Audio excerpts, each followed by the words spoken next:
अदी छॾ कम मां पाणे थी करे वठां। ॾिस त तुंहिंजो जिस्म कीअं थो तपे बुखार में।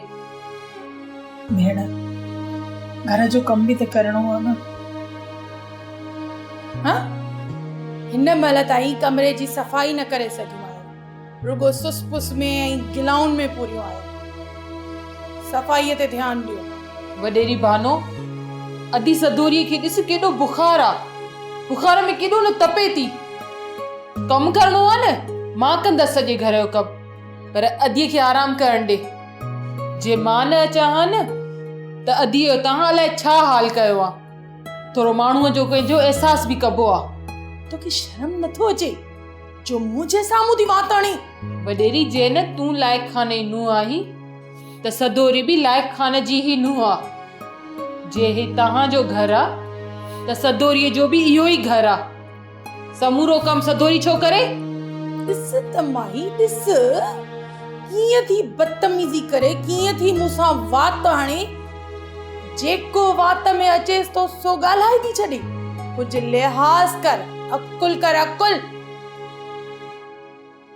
तमीज़।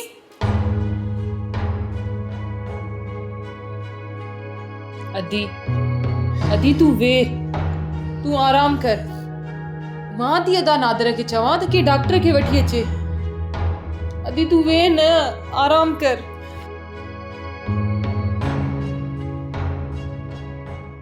तू छा समझो तो कम सोलो आ छा?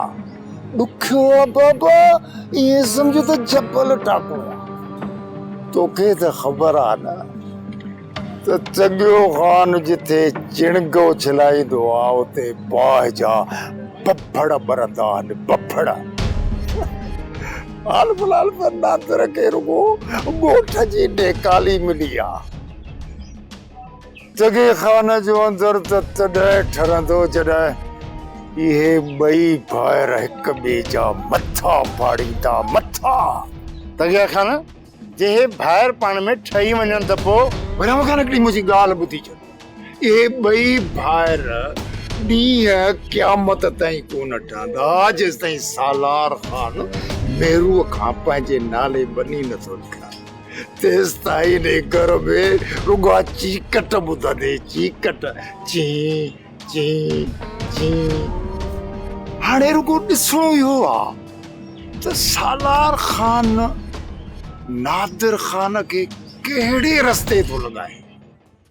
सोप सीरियल सिंध ॼाई तमाम एपिसोड्स ॾिसो हाणे HD क्वालिटीअ में। विज़िट करियो असांजो YouTube channel Sindh TV HD drama. Subscribe कयो असांजो official YouTube channel Sindh TV HD drama ऐं वधीक अपडेट लाइ बेल आइकन खे क्लिक करियो।